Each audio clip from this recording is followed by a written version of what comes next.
Pemirsa, sejumlah tokoh dilantik Presiden Prabowo Subianto jadi kepala badan, utusan, dan penasihat khusus di Istana Negara. Di antaranya adalah selebritis. Raffi Ahmad dilantik sebagai utusan khusus Presiden bidang pembinaan generasi muda dan pekerja seni. Sementara itu, musisi Yovie Widianto sebagai staf khusus Presiden bidang ekonomi kreatif. Assalamualaikum warahmatullahi wabarakatuh. Terima kasih pastinya kepada Allah Subhanahu Wa Taala, kepada keluarga, dan juga saya mengucapkan di sini sekali lagi selamat kepada Presiden Republik Indonesia yang sudah dilantik kemarin tanggal 20 Oktober, Bapak Prabowo Subianto, dan juga Mas Gibran, Bapak Gibran Rakabuming Raka sebagai Wakil Presiden Republik Indonesia. Dan juga pastinya saya sangat bersyukur atas segala rahmat yang sudah diberikan, dan saya juga sekali lagi mengucapkan terima kasih yang sebesar-besarnya atas kepercayaannya dan atas kehormatannya kepada Bapak Presiden Republik Indonesia, Bapak Prabowo Subianto, atas kepercayaannya melantik saya menjadi utusan khusus Presiden dalam bidang pembinaan generasi muda dan juga pekerja seni. Alhamdulillah, ini menjadi di mana saya bisa memiliki kesempatan untuk mengabdikan diri saya kepada tanah air tercinta. Mudah-mudahan apa yang saya lakukan di sini, saya bisa bekerja maksimal untuk membantu, meringankan, dan mengakselerasi apa yang sudah diarahkan oleh Bapak Presiden, Bapak Prabowo Subianto, agar bisa terpenetrasi dengan baik. Dan juga pastinya untuk seluruh masyarakat Indonesia, saya mohon doanya, saya mohon restunya, agar saya bisa mengemban amanah ini dengan baik untuk bangsa dan negara. Terima kasih. Assalamualaikum warahmatullahi wabarakatuh. Mas Raffi bakal melaporkan LHKPN nggak Mas ini Mas? Iya, nanti kita akan laporkan juga LKHPN-nya. Ya, alhamdulillah juga saya mengucapkan terima kasih. Assalamualaikum warahmatullahi wabarakatuh. Buat teman-teman wartawan, teman-teman pers semuanya, alhamdulillah hari ini saya dilantik dan dipercaya oleh Bapak Presiden untuk menjadi staf khusus bidang ekonomi kreatif, staf khusus Presiden bidang ekonomi kreatif. Tentunya ini tidak terlalu jauh dari bidang yang saya geluti selama 40 tahun, dan ini adalah sebuah tugas yang amanah yang alhamdulillah tentunya pastinya berat juga, dan tetapi saya menyadari bahwa menjadi staf khusus Presiden untuk bidang yang selama ini saya geluti, semoga bisa juga membantu akselerasi dari pemberdayaan ekonomi kreatif. Jadi mulai pengalaman, mulai kegagalan dan kesuksesan saya di dunia kreatif, itu semoga bisa memberikan masukan-masukan yang sekiranya bisa mempercepat akselerasi pada pemberdayaan ekonomi kreatif depan. Dan pastinya semoga selain saya memberikan saran-saran yang konstruktif, juga riset melalui tim, dan juga masukan-masukan, semoga juga saya bisa memberikan juga hal-hal yang baik buat Mas Menteri dan Mbak Wamennya, agar ekonomi kreatif Indonesia makin maju dan Indonesia punya narasi yang besar buat kemajuan ekonomi kreatif Indonesia. Mungkin itu saja yang jelas. Terima kasih buat teman-teman wartawan, teman-teman pers atas dukungan dan bantuannya. Semoga ke depan saya selalu dibantu oleh teman-teman untuk bisa mempercepat apa yang kita cita-citakan bersama dan memberi manfaat buat bangsa ini. Amin ya rabbal alamin. Terima kasih. Wassalamualaikum. Bukan staf khusus, penasihat khusus saja. Ya, penasihat khusus. Agak beda sih, kan nanti memberi nasihat.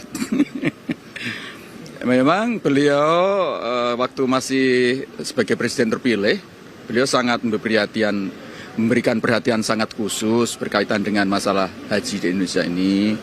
Dan saya memang beberapa kali menghadap beliau untuk dimintai beliau tentang berbagai macam pandangan, karena kan itu memang koordinasinya di bawah saya sebagai Menko PMK. Ya. Mungkin karena saya sudah memberikan beberapa masukan itu, mungkin beliau mempertimbangkan saya ditunjuk sebagai penasihat, salah satu penasihat beliau itu. Adanya penasihat khusus haji ini apakah karena masalah yang lalu-lalu soal cengkarut haji itu, Pak?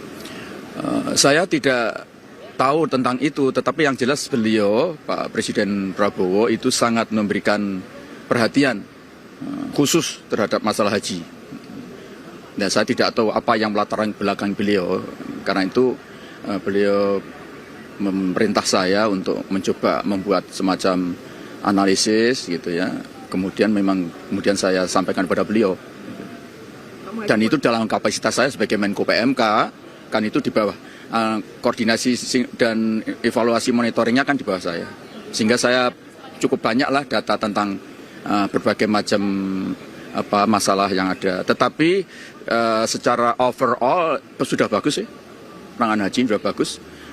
Cuman memang harus diingat bahwa haji itu komponen dari ibadahnya itu hanya 30%.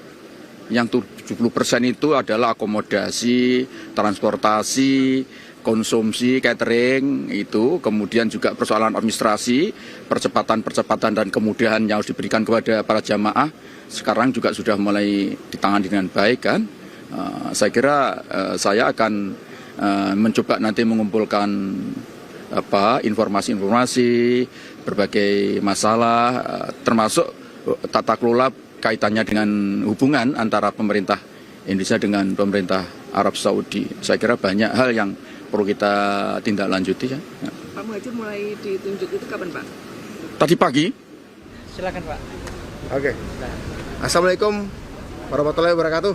Selamat siang teman-teman wartawan yang sudah nunggu. Saya Budiman Sujatmiko bersama istri.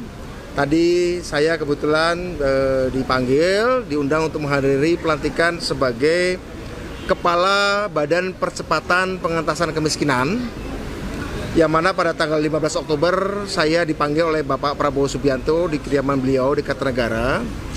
Badan ini adalah badan baru, tugasnya adalah menyusun rencana induk pengentasan kemiskinan yang ada di kementerian dan lembaga di Indonesia, lantas mengkoordinasikan aktivitas pengentasan kemiskinan serta mempercepatnya yang ada di Kementerian Sosial, Kementerian Desa, Kementerian Tenaga Kerja, Kementerian Perindustrian, Kominfo, Pendidikan, Kesehatan yang khusus berkaitan dengan kemiskinan serta perapian data supaya itu menjadi pedoman sehingga kita mendapatkan data-data yang valid dan objektif dan dinamis sifatnya.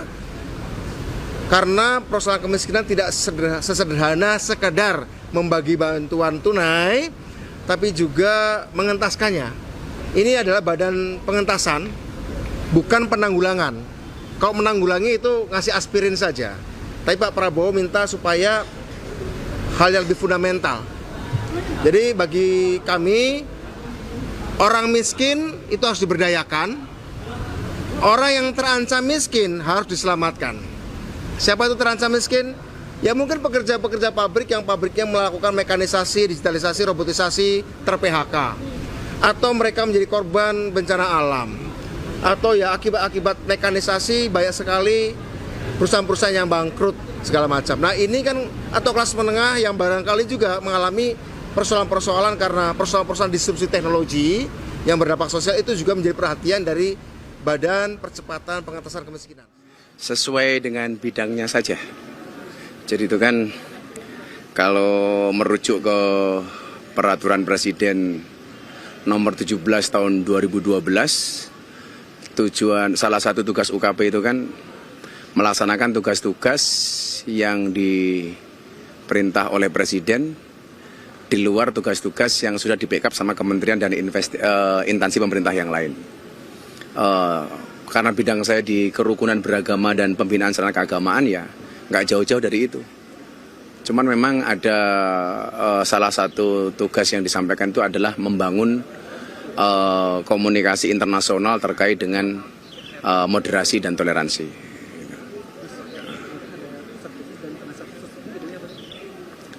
Beda. Jadi kalau utusan khusus presiden itu setingkat menteri negara. Kalau di peraturan presiden tahun 2012 nomor 17. Jadi ada kantornya rencana di istana. Jadi kalau soal